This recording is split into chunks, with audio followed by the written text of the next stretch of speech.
Oh, almost dropped the camera. Yeah, it's been a little while, like a day or two. Yeah, it's really kind of disappointing. It's, kind of funny, actually. I mean, this video, internet tools, and it was about the comment thing, which is, I did put on the sidebar on the website.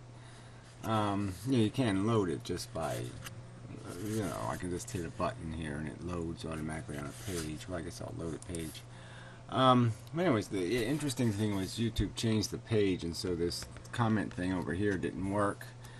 But I fixed it. So if you go to the website, see if I load it now with Grease Monkey loaded, depends on how quickly your browser loads the page, because the comments load now as a separate app. Hello everyone. This And is a video so response to it worked Gary this and time. links down below. I have a 7-second delay on it, so it works sometimes it doesn't. So if it's too late, then you can just hit the little bookmark and it'll do the same thing anyway. But anyway, just curious, interesting.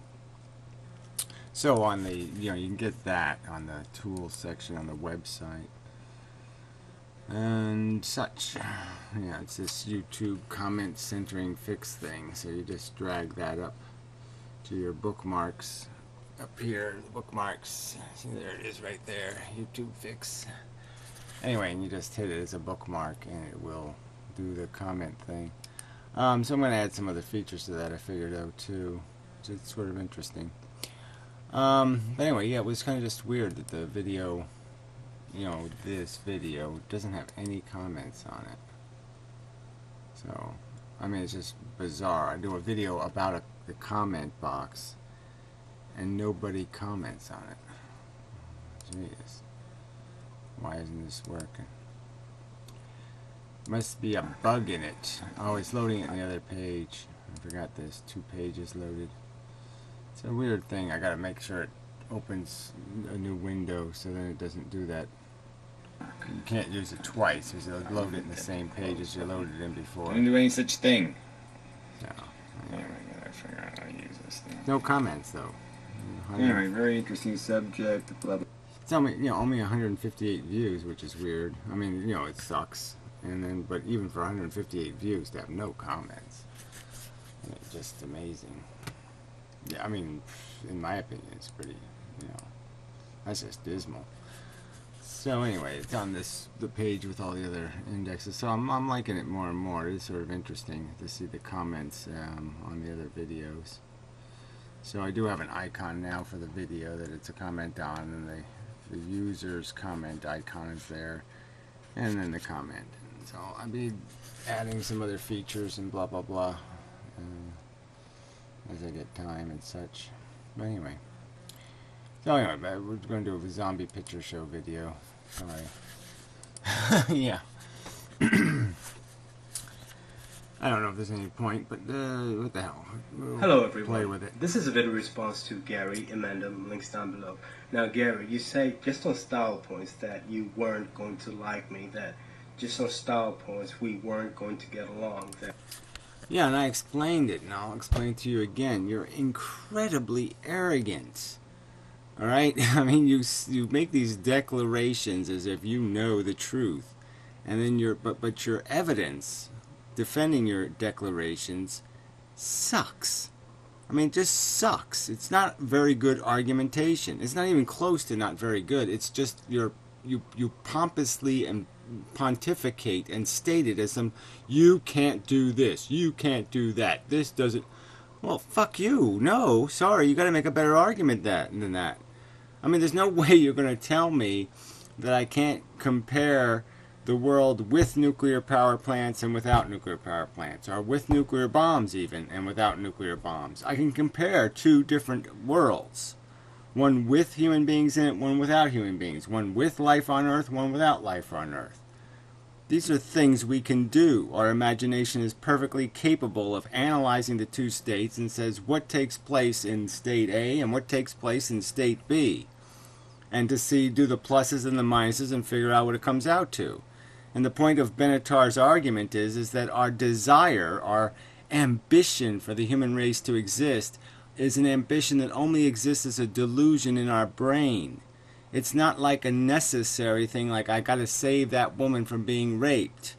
It's just bullshit. It's a notion in our heads. It isn't a correlation to reality. So that's why there's an asymmetry. It's because our desire doesn't mean anything if we don't exist. It only exists inside of us, the necessity for us to exist. It's only a perception inside of our heads. Alright? We serve no function. Where if we exist, the negative impact of the suffering will be real. And we won't have anything real to compensate for it with. I mean, the other way to explain this is that you have to understand where we derive our pleasure from. And we derive our pleasure from eliminating burdens, and that's the real source of it. The negative state must exist first for there to be a positive state, and that creates the asymmetry. Well, anyway, but you arguing that somehow you can't do that. No, of course you can do that. Of course you can value prevention. You don't have to allow the negative thing to happen to say, if I prevented it, I've done a good. Obviously, materially, you could argue that the bad never happened. But so exactly, it never happened because you prevented it. Shit. But the point is we're not going to get along because of what I mean by your style is what I mean by, if you're going to sit there and make these statements, you have to have a really good evidence if you're going to be such an arrogant asshole. And your evidence sucks. Your reasoning is superficial and grossly inadequate. At best, even when you're making your best argument, all you do is name drop. For some reason, we weren't going to get along. So, someone that has a fastidious disdain for the masses is going to get along with another person that has a fastidious disdain for the masses. How do you think that will play out? Well, whatever. You paraphrase yourself the way you want to, and I'll paraphrase myself the way I want to. I don't have disdain for the masses. I have disdain for ignorance, and I have disdain for the function, the biological function itself. I don't like replication for the sake of replication. I think it's a bad idea. I'm just curious. Now, you said that I have this issue with saying that life is life. If you were familiar with Lebensphilosophie, that is the philosophy of life. That life is life, but life is life. Well, I don't care. I'm just saying this is nonsense, okay? It's just gibberish. Water is wet. So what? You have to do better. I mean, even water is wet is more of a fucking goddamn value-loaded statement than life is life. Life is what? Life is a four-letter word with an L, an I, an F, and an E. Pronounced life. And that's a philosophy? I'm sorry, that's not fucking philosophy. It's babble. Dog is dog. Dog is dog. Cat is cat. Wood is wood. Rock is rock. Ceiling is ceiling. I mean, what the fuck? That doesn't mean anything. So much more than that. But I'm not talking about Lebensphilosophie. It's a German term, but yeah, I'm not talking about that.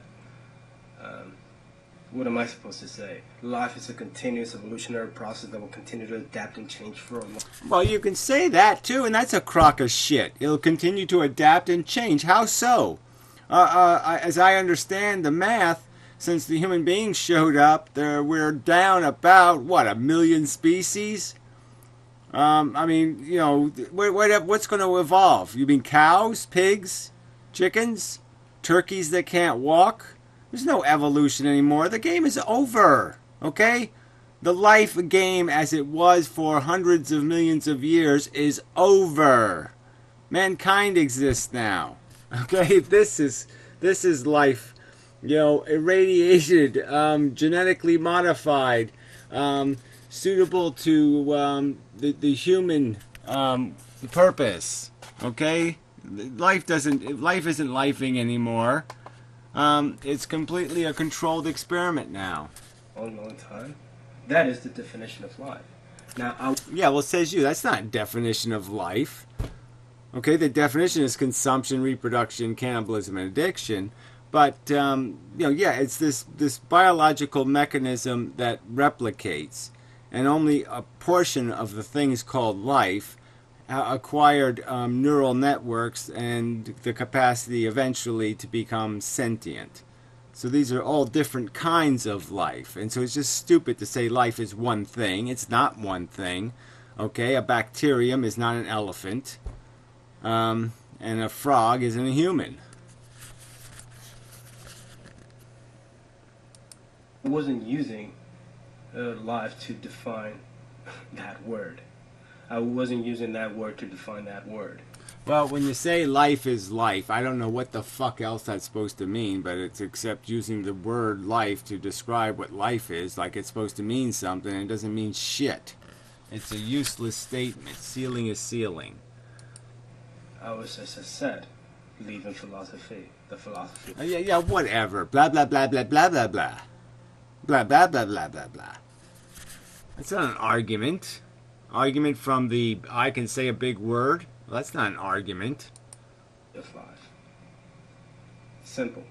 No. Stupid. Retarded. Moronic. All I'm saying is that I know the conditions of life. I know what life is. I know what life is capable of doing. Horrendous, horrible, and somehow okay things. Yeah, whatever that is even. I mean, what? Again, this is just fucking juvenile mishmash. The whole philosophical argument is about what exactly are the trade-offs, and are these trade-offs worth having? So if you were going to sit there, and if this was a discussion about whether or not, let's say, Germany should have nuclear power plants, this is the kind of argument you're going to make? You're going to say, well, there's some radiation, oh, there's some waste, oh, but there's energy, so yeah, it's all okay, whatever, however. Nuclear power is nuclear power. Is that how you argue the issue? Is that how you analyze and balance the equation and figure out what the right thing to do is? Is just to do this willy-nilly, well, red cap, fly in the air, bing, bang, boom, boom, boom, yeah, landed upside down, yep, let's have nuclear power. I mean, there's nothing rational in this shit. Like delights and all that bullshit. But what I'm attacking is the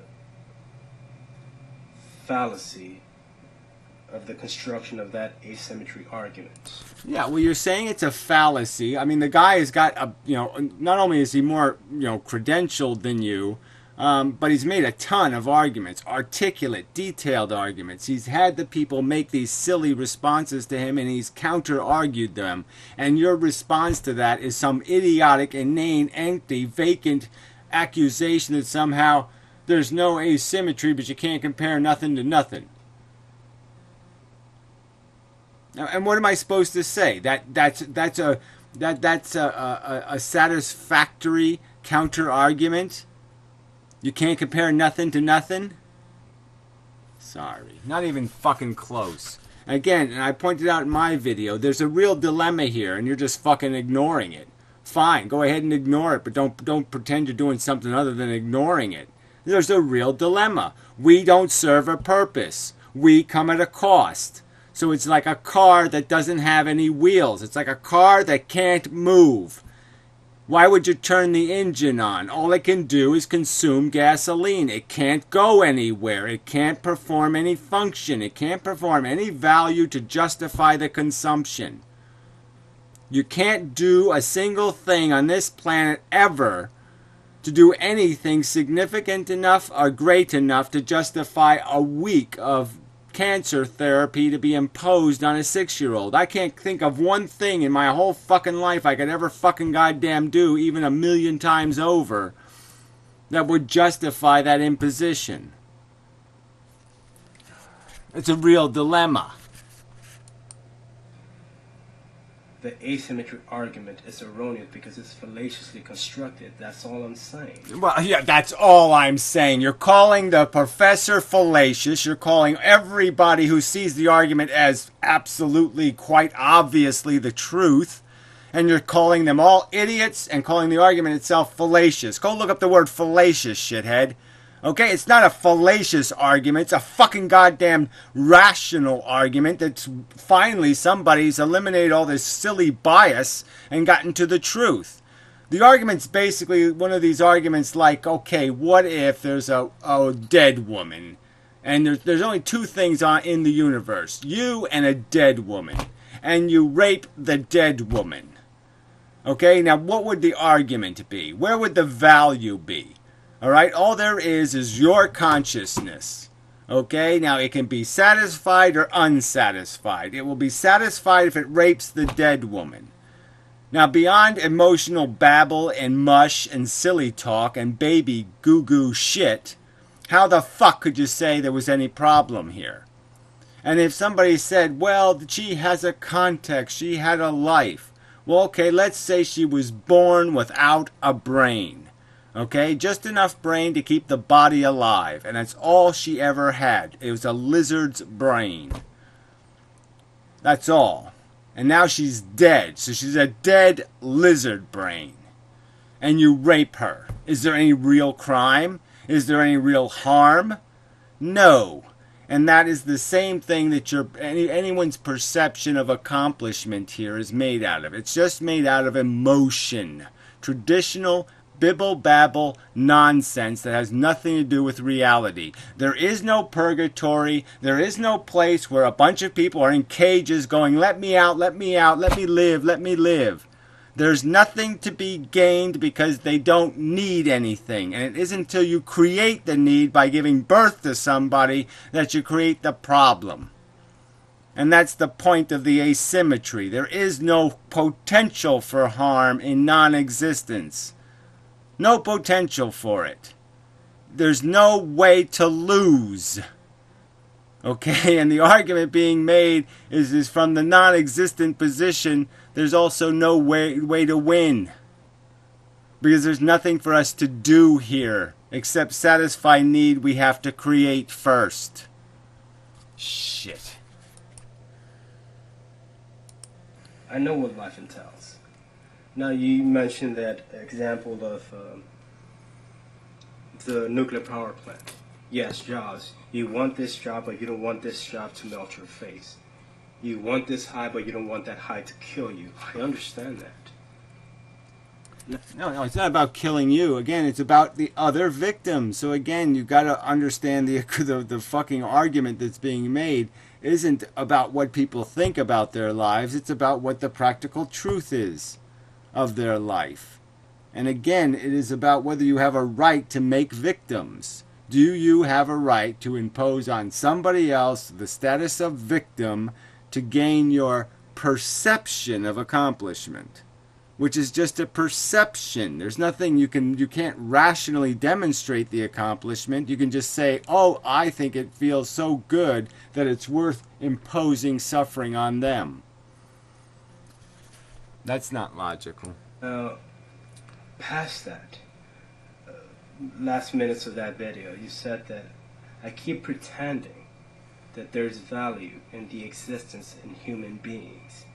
I keep pretending that there's a value in existence in human beings. When have I ever said that there's value in human beings? So, someone that has a... Well, you've made eugenics arguments for one, so obviously you thought there was some point in that. But just this whole general attitude. Again, you keep making videos riding both sides of the street. You keep talking about how life is going to be here forever, or this is going to do this, or this is... You keep making these statements that are clearly and quite obviously anti-natalist. And then, yes, you'll make your misanthrope videos, or whatever the fuck they are, where you'll make some counter-argument. But even again, attacking Benatar's asymmetry argument, I mean, it is such a clear description of the fundamental facts that are the dilemma that breaks life, that makes life unserviceable. The fact that there is no frickin' damsel in distress, there is no one to rescue, therefore there's no right to create victims to get to the scene of the crime or to get to the fire to go be heroes. There's no justification for the sirens, the red lights, and the victims created by the recklessness of the pursuit of the the non-existent, the meaningless victory of the Cubs winning the World Series, or the arbitrary, nonsensical accomplishment of the gratification of the delusionary notion. The state is the same for the masses, somehow values human beings, somehow values the existence in human beings. Life is life. Life is, yes, when you see, it's not, the argument isn't just about human beings, again, it's about the word life and the way you use the word life and the way you talk about life. So yes, that's the videos. Somehow a hermit values the existence of human beings, which is interesting. You said somehow the existence of human beings is so fucking important. And I won't explain to you that the absence of Moonanites is vitally important. Why is the absence of Martians vitally important? Why is the absence of all these things bother me? They don't bother me. They don't do anything for me. Why? Because they're not there. Why am I supposed to pretend, for example, that, oh, this non-existent Martians are a lot better off than this existent Earthlings, if you will? That we Earthlings somehow are better off because, or worse off than... Look, you complicate it some more. All right, I'm sorry, yeah, maybe it's just a language thing, whatever it is, okay?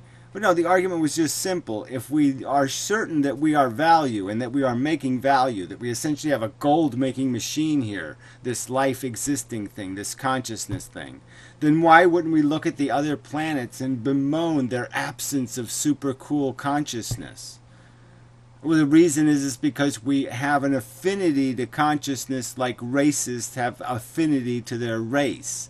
And that's all it is. It's just a fucking emotional reaction. It has nothing to do with anything rational.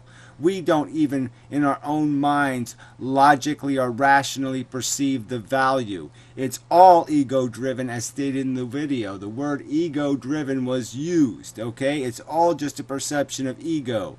And if we don't put the right color aliens on that other planet, or they don't have the right style, none of the human beings will see any point in it whatsoever. They have to see affinity in it. They have to see a reflection, some kind of reflection of what they perceive to be their value in that thing. And that's the only way they could conceive of the necessity of its existence.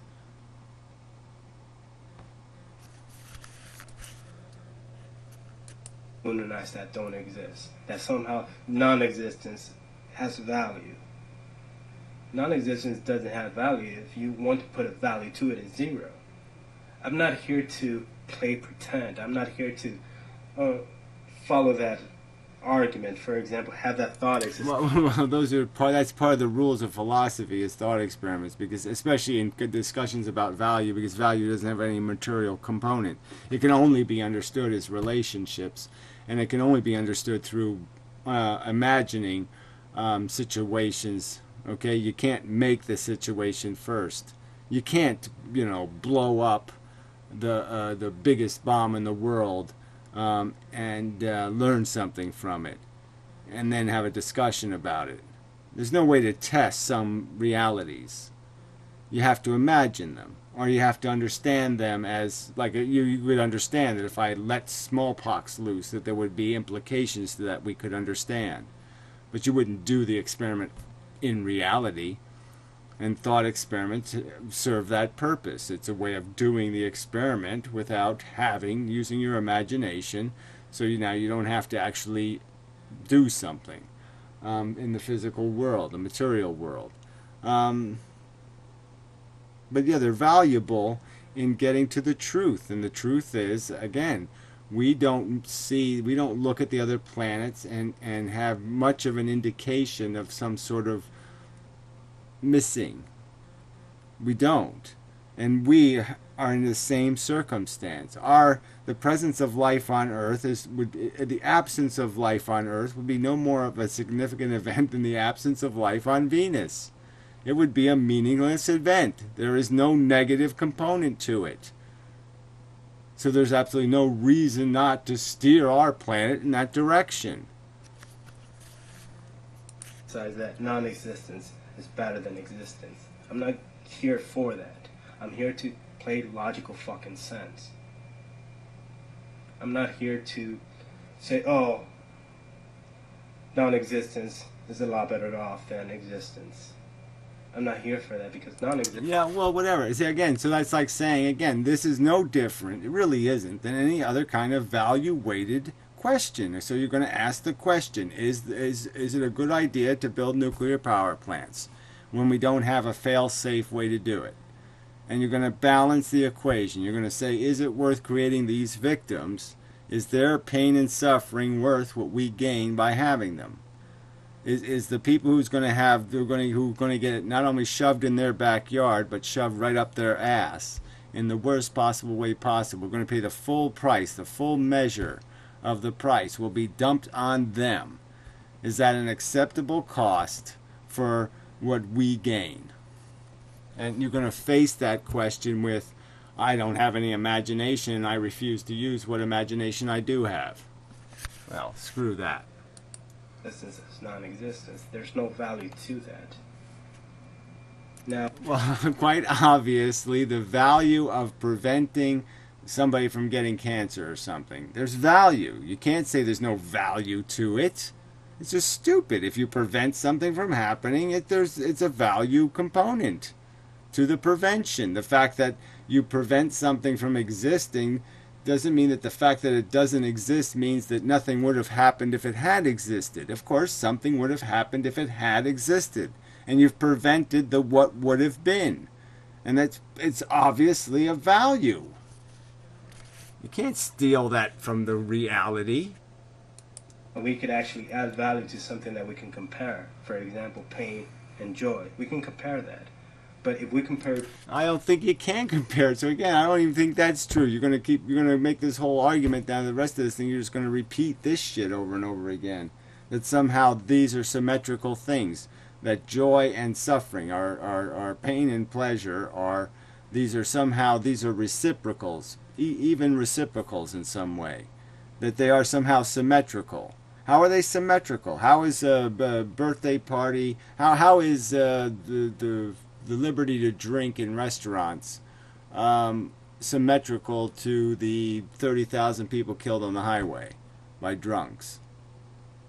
Where's the symmetry there? There's no symmetry. There's a huge disproportion in value. Pain and joy, they're extremely symmetrical. They're extremely symmetrical because you can compare them. Well, again, how? What do you mean you can compare them? I can also compare the existence of nuclear power plants and the existence of the risk of a meltdown to the non-existence of nuclear power plants and the elimination of any risk of a meltdown. I can compare those two. No problem. Those are very symmetrical in terms of the capacity to compare them. But again, the bottom line is that there's no the asymmetry is in making the recognition that what creates the asymmetry is that we are need machines, that we pollute the symmetry with our bias. Our desire perverts the balance between the value of the suffering and the non-meaninglessness of the personal gratifications. The personal gratifications are merely elevation out of a dungeon. They are not true positives. They are fixes for your negatives.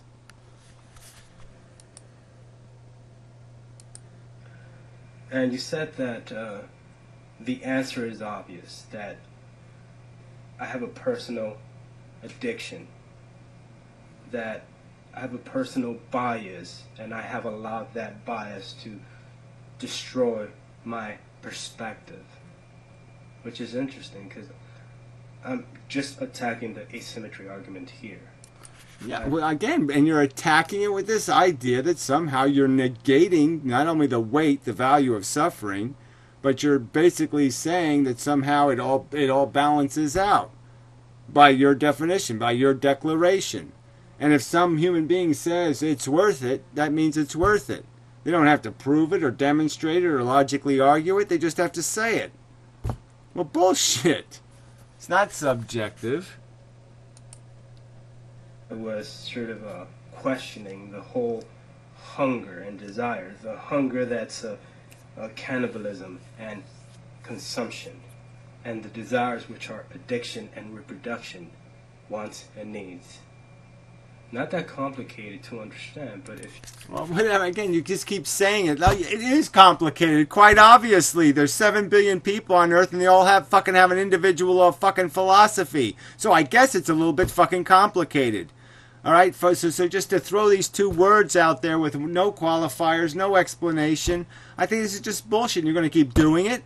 It's just want and need. Well, I guess there's a huge difference between what is a want and what the fuck is a need. You want to explain these things to me? I gave an explanation that you're obviously ignoring. But what does this mean? What does this mean? Want and need.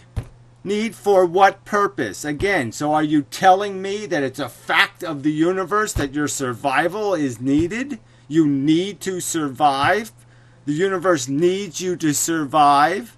If you don't survive, something horrible, awful will happen to the universe? There will something in the net balance of value will happen if you don't survive? Well, what if you're the dumb fuck who drops a wrench in the nuclear power plant and causes it to melt down? Well, I guess then your survival isn't too fucking goddamn convenient for anybody else on the goddamn planet.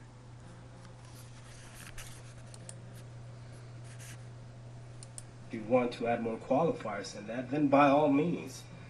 But understand that... No, you keep saying shit like that. Like, it doesn't mean anything. You're just saying, well, if you want to add qualifiers, by all means. But I'm going to ignore all of them, and I think that's insane because I'm saying it's just want and need. I mean, this doesn't even make sense as a way to argue. You don't think people should add qualifiers. Obviously. You just say it's so simple. It's just want and need. Fuck. Humans value life because they have this life. They know what it is. Someone that's not here doesn't value anything because it's not fucking there. Somehow, for example, Again, it doesn't have to be valued by somebody. I mean, so we're going all the way back to this argument. Okay? If there's a cat getting run over by a car in the driveway, it doesn't matter whether I'm aware of it or not. The cat's going to suffer. There doesn't need to be witnesses making declarations. There's a truth to the circumstance. But more value to non-existence because it's more value to that. Well, again, how people value, again, we're talking about, we know what the value is, all right? We've already declared that. Even Benatar declared that. And you're just breaking the argument now. So, I mean, of course you don't understand the asymmetry, but you don't understand the fact that you don't know the difference between suffering and pleasure, apparently. And existence, which is interesting. You put more value on something that's not really there. And it sounds strangely similar to the God creature, right? It's not really... Yeah, not obviously. So, yeah, obviously we're valuing non-existence. That's how you're interpreting it, right? So we can make 5 million videos, talk about how the pain and the suffering and the negative conscious experiences are the cost and the price paid, that are the fuel, that are running the engine, it's the precious gas, the precious commodity, all these words. You just ignore all that shit, just pretend it was never goddamn said, and say all we're saying is that somehow it's valuable to be non-existent. No, it's valuable to be immune to suffering. That's valuable. Immunity to harm is valuable. Fail-safe is a valuable concept. If you can achieve something in a fail-safe manner, that's called a good fucking idea.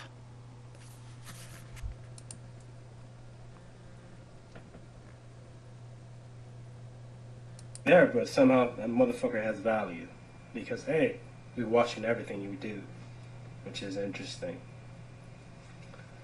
I don't even know what that means, but whatever, who cares? Pain, as I said, is extremely symmetrical. Good and bad is extremely symmetrical. And I don't have a bias to... Well, again, okay, so I'm going to say no, it's not extremely symmetrical, and I'll be done with this video because I'm not going to listen to that over and over and over and over again. But no, it's not extremely symmetrical. All right? The fact is that the substance of your desires, the substance of your gratifications, the joy you feel, are in experiences where you are relieved of burden. If I go to Africa tomorrow and give somebody, a bunch of Africans, $50 bill, which is like a 2-year salary, okay, I'm going to make them deliriously happy. They're going to have all kinds of happiness and joy. And it's not because the stupid piece of paper was magic. No, it's because the piece of paper is a burden lifter. Okay, it takes away their problems. It takes away worry and stress and burdens and fears and anxieties and torments that are going on inside of their brain. A bunch of tensions that are all wound up inside of them are going to be released. And that's what they're going to experience as joy. And that's the substance of our joy. So these are not things that are symmetrical at all. They are the same fucking thing. You cannot have joy without first winding the spring. You have to first create the tension before you can release the tension. All right, so it has nothing to do with any kind of symmetry whatsoever. They're not parallel things. They're not balanced on either end of something. Okay, you can't have one without first creating the other, which is just completely self-destructive in math. All right, you have to make the -4 before you can have the +3. What good is that? And the fucking argument being made here is that the human race always runs at a deficit because it can't do it perfect. And now we're back to the zero-sum argument you also don't understand. You see how it's a zero-sum when you understand that you have to wind the spring -3 to get your positive out of it. All right? And most of the time we don't get enough positive recoil and we leave some tension in the spring. And that's the fact that we'll never do the zero-sum. We'll never play the game perfect, and therefore we'll always lose money in the end. Okay? It's just gambling at a casino. Okay? The house is going to win. All right? The players are going to lose. So anyway. Till next time and such.